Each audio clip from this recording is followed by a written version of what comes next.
Welcome to the Inspiring Good podcast. This podcast is brought to you by the Community Foundation of Elkhart County, which serves a vibrant community in northern Indiana, known for its generosity and strong network of nonprofit organizations. I'm Marshall King, your co-host with Kevin Deary, a veteran nonprofit CEO who now serves as the Director of Professional and Organizational Development for the Community Foundation. We're here today with Bill Purcell, President and CEO of Crossroads United Way, serving Elkhart, LaGrange, and Noble Counties. Welcome, Bill. Thank you so much. Great being here. And Kevin, I turn it over to you. Thank you, Marshall. Bill, it's so good to see you. I believe that we met back in 1994. I was a young CEO of Boys and Girls Clubs, and you were working at the organization, which was not Crossroads at the time. It was United Way of Elkhart County. And you were working as the vice president there, weren't you? Yes, sir. We go way back, and now we have a little bit of wisdom stripes over the years that have formed. But Kevin and I, again, came in and from New England and came and changed things and have left a legacy with the Boys and Girls Club. So thank you for the great leadership you've done over the last 30 years. Thank you. I was surrounded by wonderful leaders, staff, board members, community people, and I'm privileged to be able to work at the Community Foundation. And now you've come back full circle. Now you're president and CEO of the United Way, Crossroads United Way. And I'd like to talk to you a little bit about, can you tell us, first of all, about today's United Way, and then also how did Crossroads come about? Sure. Again, I was here 30 years ago and things have changed. Again, the wonderful thing about coming back is seeing the changes, but also that how United Way has changed. And the United Way here for Crossroads, one is that we're at the crossroads of America, right? And because we are a regional United Way, we needed a regional name so that we can think beyond counties. And I've been working with my board to do a regional vision and working on that. So we first included LaGrange, and it's been a wonderful relationship back and forth. And also people go back and forth between the counties, but also a large Amish or Plain people population, as well as a large Latino population. Then we also then included Noble County joined us. So we have towns like Kendallville, Ligonier and Albion. And we have we have a sub office then over in Kendallville because we're trying to work regionally. And we're in discussions right now of possibly including another county, possibly in the future. Wow, that is big news. I can't wait to hear that. Will that change the name Crossroads or it'll remain? No, that's the nice thing. The beauty of being Crossroads United Way is, again, how do we continue to be creative, innovative, and really be ambassadors for the nonprofit community? And the one thing that's the same with United Way is about community and gathering resources from the community to provide them those resources back out to be philanthropists. And then what we try to do then is how do we do advocacy and education and be ambassadors for the nonprofit community so that we continue to do. I would say the difference between when you and I knew each other back in 94 to 96 is there was a lot of legacy, I would say nonprofits that were supportive in certain structures. I'd say now what we focus on is how do we do community impact? Now is how do we be systems thinking, meaning how do we look at, root causes and systemic change? And the last 30 years, that's what I've spent my kind of career in building that muscle memory of nonprofits to do that. So it's fun now that I retired from Notre Dame this past fall, and to finish out my career in a way that I can work on systemic change back on the ground again. You have a fascinating professional journey. You mentioned Notre Dame. You also worked in Washington, D.C. Could you tell us, from the time you left in 96, the United Way, and then started your journey, could you tell us a few of the stops along the way where you gathered this wisdom that you now can unfurl for us? Sure. Thanks, Kevin. So I had a wonderful, wonderful time working here for the United Way of Elkhart County because I not only worked here, but I worked in the 17 counties of northern Indiana. And I was paid through the Indiana Association of United Ways and through Lilly Endowment, who's still supportive of United Way.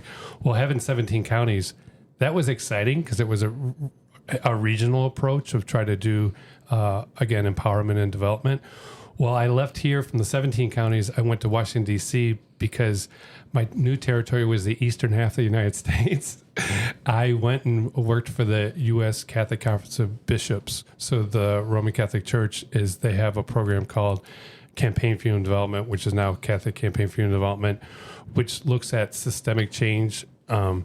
It's actually the second collection of the weekend before Thanksgiving in the Catholic Church. They receive millions of dollars, and then they give that out in two main ways to try to do that approach. One is through community organizing, and then also funding economic development projects, such as credit unions or CDFIs and things like that. And so I worked in the Washington, D.C., and I enjoyed that. Again, I had the Eastern United States, so I traveled around a lot. But finally, my wife was like, why do we live in Washington, D.C., and you're not here? I'm not a real big fan. Can you do this in one specific place? So then we moved to Chicago, and I had worked for the Cardinal in Chicago, and I ran the Office of Peace and Justice. And I did everything from, again, all the justice issues from we did partnering of parishes from the inner city to the community suburbs, to we funded community organizing, to we did the international development and any kind of justice issues. It worked a lot on housing.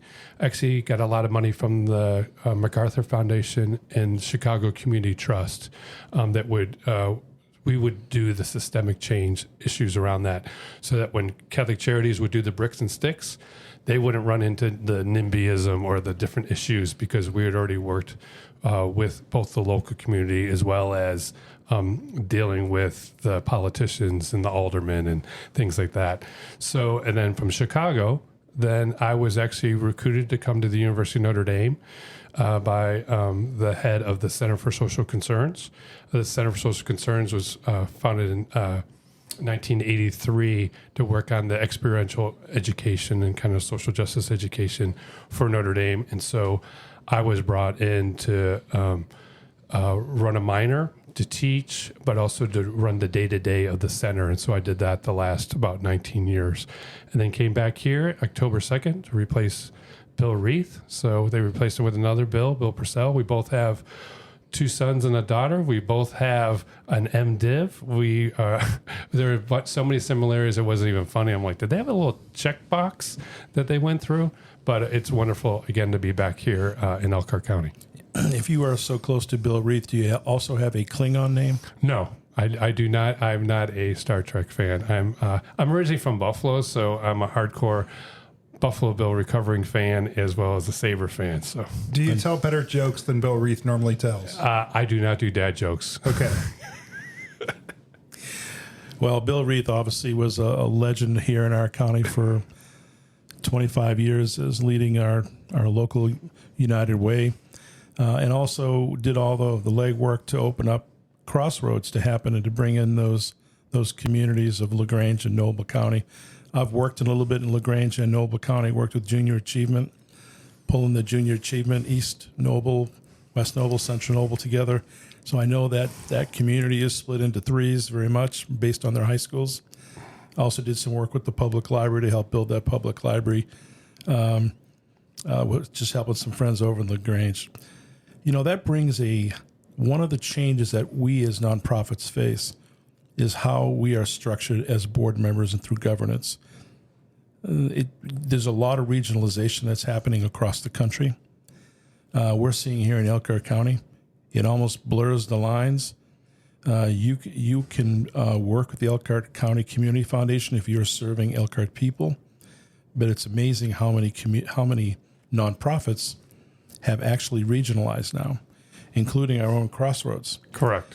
Can you talk about some of the regional issues, some things that face boards and CEOs that are unique than just having one board in one community?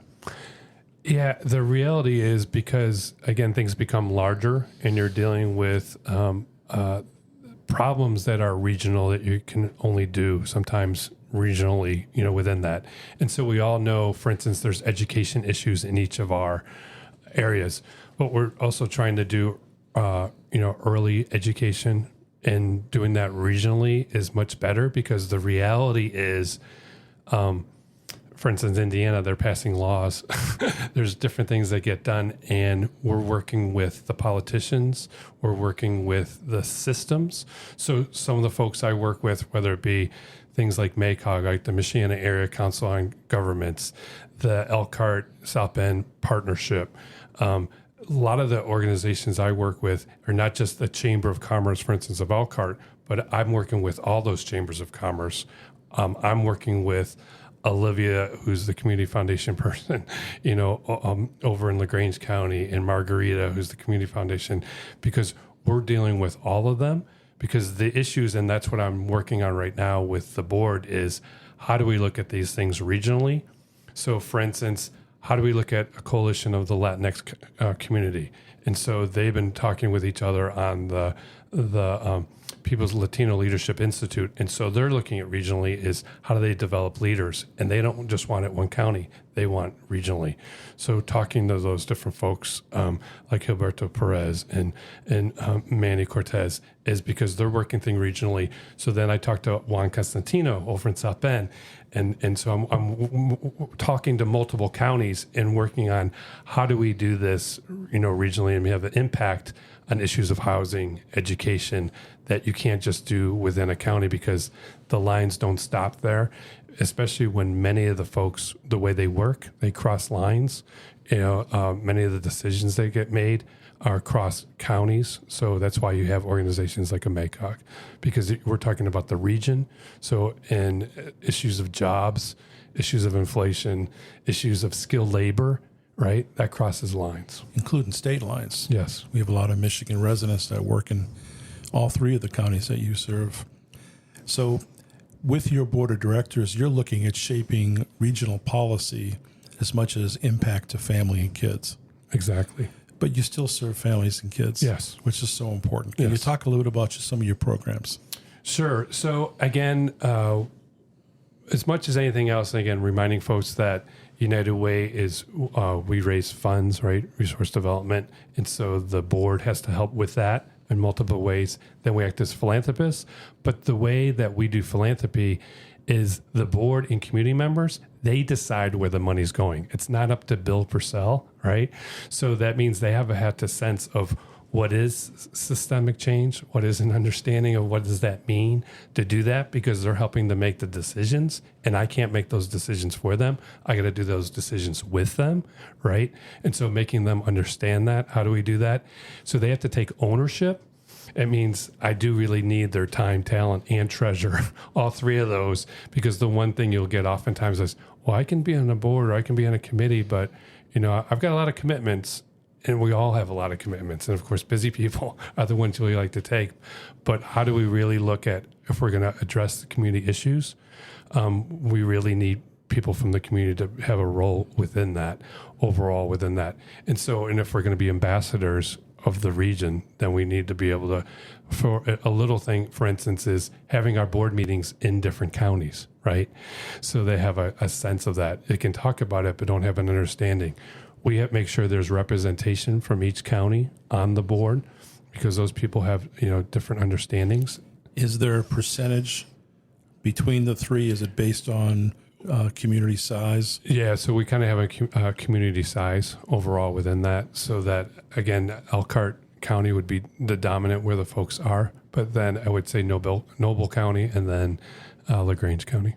And you have offices located in those three counties? So we have offices in Elkhart and Noble County. We don't have an office in LaGrange, but again, we'll have to think about that in the future. But we work very closely. And in fact, some of our best nonprofit leaders are in LaGrange County. And Crossroads United Way was recently nominated to be Nonprofit of the Year by the LaGrange County Chamber of Commerce. So we were one of the top three. And I was like, I hope we don't want to help one of the, because the two people we were against were like two of my favorite, and there's one that I wanted to win it, and they won it. So Elijah Haven, which were with domestic abuse, fantastic executive director, really awesome organization. And again, LaGrange County, we love LaGrange County and they love us. And there's lots of crossover back and forth. And so it's nice to know that, you're noticed. So something like Crossroads to be lifted up by the Chamber of Commerce is wonderful. How big do you see, you're talking about taking a fourth county?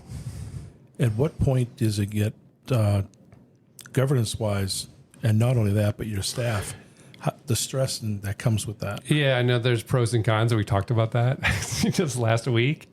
And I was talking to the executive director of the place where we've talked about that, and talking to my board chair, because that's some of the reality is there's needs that need to be met. And if you centralize some of the administrative services, then how does it make sure for us at Crossroads United Way, the dollars that people give, making sure those dollars go out? And so how do we supplement then how to do the administration in other ways? Because we want to make sure we're addressing the root causes, and that's going to take good dollars. And we will always have emergency food and shelter program money that we give out. So we want to make sure that then the money we're raising from, again, the worker on the floor at a boat factory, that their dollar is going the furthest possible. And in our counties, we actually can show you that 1 in 4 people are impacted by the work that we're doing. So that their dollar goes pretty far.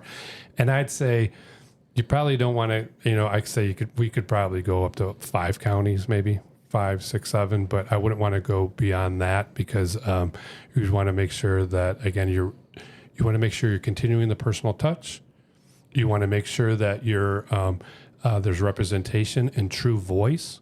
And then number 3 is you want to make sure that the funds, again, that get collected stay in those counties and be supportive. And the reality, though, sometimes is, for instance, Elkhart County sometimes is supplementing these other counties. Well, I have a feeling Mrs. Purcell may have a vote in that if you get too far out, say Washington, D.C. again. Yes. So we are grateful for all the things that you do for our local families and our children. Let's flip it a little bit. Let's talk about the businesses. So you get money from employees, but you also get corporate matches many times. Mm-hmm. Can we talk a little bit about what are some of the challenges you're seeing, comparing, contrasting between LaGrange, Noble, Elkhart County? When you're talking to the business leaders? Yeah, some of it is, a big thing is the issue of skilled workers.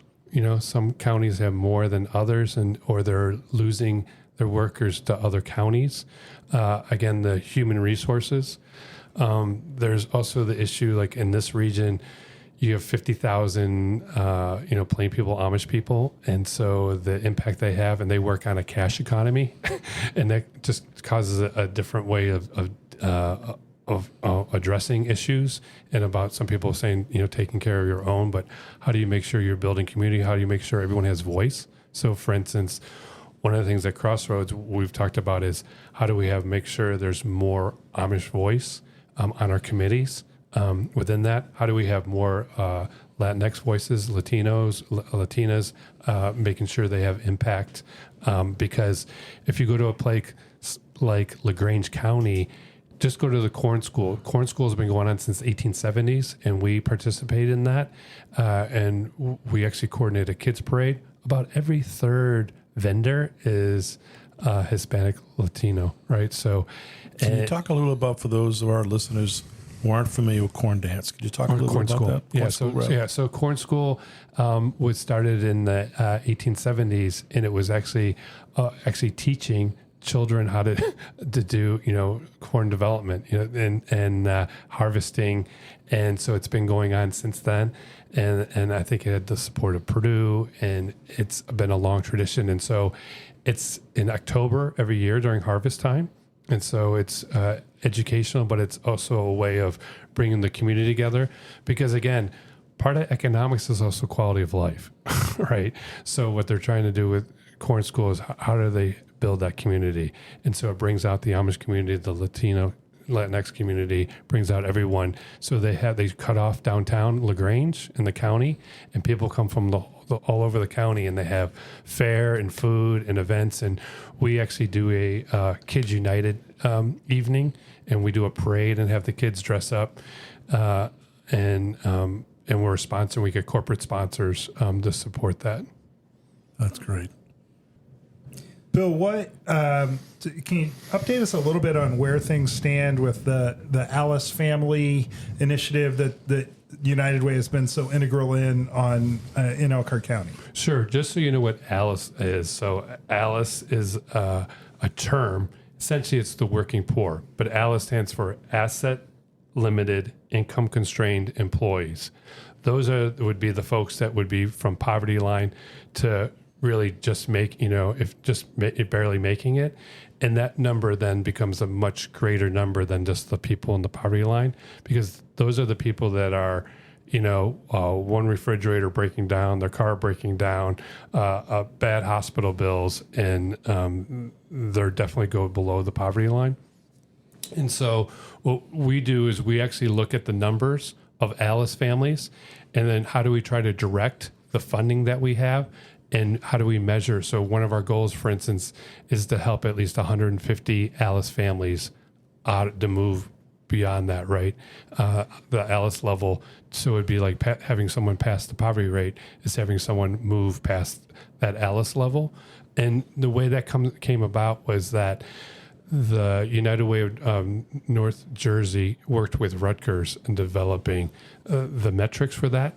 And so one of the things we're doing locally at Crossroads United Way is we're working with the Lucy Institute over at the University of Notre Dame, and they're helping us to take the Alice data and to even, oftentimes we can get the numbers county-wise, is to look at that municipality. So we can look at a place like Kendallville and Noble County, and they can help us break that down. So that way the way that we're using the funding to help Noble County, we can be more effective and efficient in using that funding. There are two things that caught my eye in your program when I was reviewing, and I knew of one of them. The other one I didn't know. But could you talk about the puppy page program, and also Dolly Parton Library? Sure, thanks. First, let me talk about Page the Puppy. Page the Puppy actually was an idea that was actually in another state that the people were trying, and then we took it and ran with it. And so it's a local. We're the only United Way that has Page the Puppy. And so it's a program for early learning for 0 to 5. And there's a set of 4 books that the family get, English and Spanish, to help the children on 10 skills. And then those 10 skills that were selected were by the local educators in Elkhart County that help us think about what are the most 10 skills that are needed for kids to succeed to enter kindergarten. And so what they do, the goal is to overcome barriers to literacy and learning by placing the books, resources, and activities directly into the home to help those families and to work with the students together for kindergarten readiness. So we do build a puppy workshop for kindergarten kickoffs. And so they get a bag with the puppy and the stuffing and with the different items within that. And they build then the puppy, and they take home the puppy with them during the summer so that when they go to school, it's their friend that they can think of overall. And 2 new things we're doing with Page the Puppy for 2024. One is we're partnering with CAPS, and I know you're speaking to Rebecca soon. And CAPS and Healthy Families divide their home visiting staff. So when the CAPS with a full Page the Puppy kit to take home to the home visits, so to help the children to break down, to let them talk. And so we're excited with that new partnership. The other partnership we're doing is with WNIT, the public PBS Kids, and we're using their educational materials from PBS Kids, and we're putting those in the packets also. And so we're having that partnership with PBS. So that's kind of Page the Puppy. The other thing we've been excited, and we are the designated now local program partner for the Dolly Parton Imagination Library. Indiana, and this is something that Indiana has been is a great move forward, is they provided matching funding for Dolly Parton Imagination Library counties. So for each child, it's about $13.20 for the year. They receive books at home, one each month from 0 to 5. You just have to sign up for it. The state actually pays the other half of the cost for those. And so they passed, I think, for last year, it would have been million, and again, it was a budget year, so they passed it for both years. This year, it's $4 million that goes towards it. Well, we're the official partner, and we launched it now for Elkhart, LaGrange, and Noble County. And the official kickoff hasn't even occurred yet. It's actually happening this Friday, and we already have 1,445 kids signed up in Elkhart County, and we have 1964 in all 3 counties. But we're doing a kickoff this Friday for the Dolly Parton Imagination Library, and we even have a stand-up Dolly Parton that we take with us that we have for the different counties, and we're getting it for sign-up. So we bring it to the library, we bring it to a car wash.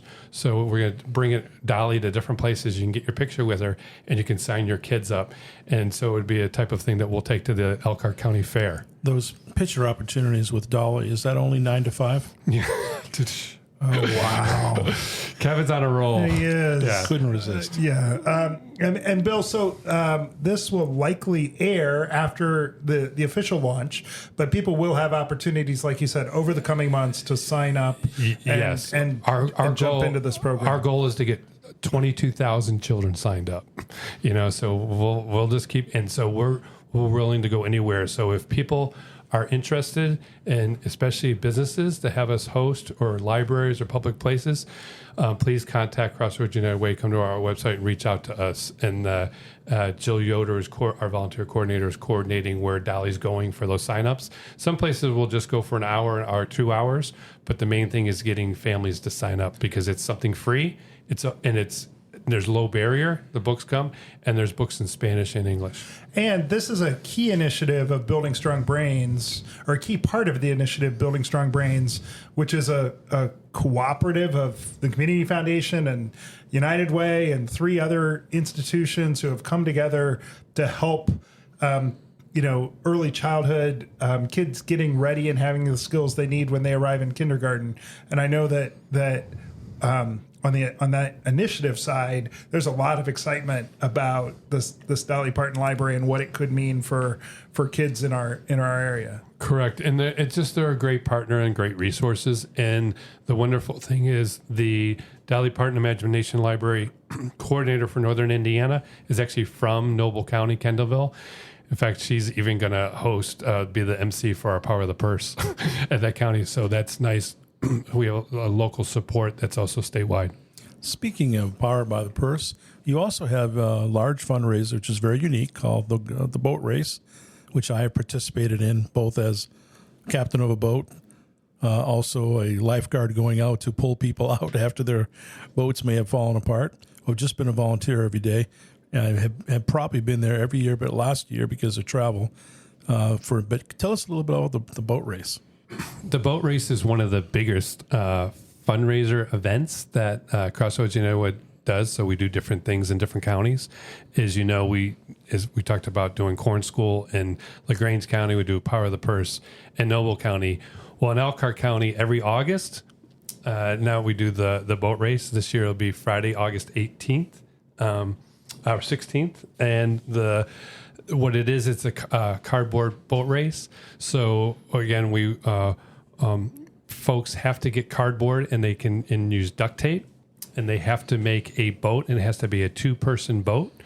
And we actually, Crossroads United Way, there is a pond in front of our building, and so they race across that. We have the support of the local fire and the local police, but now it's gone up to there's 2,000 to 3,000 people that come for the annual boat race. So it's one of the biggest events. The nice thing is a lot of people, United Way, ourselves included, used to do a big dinner, but it was a way of how do you bring people together in another way?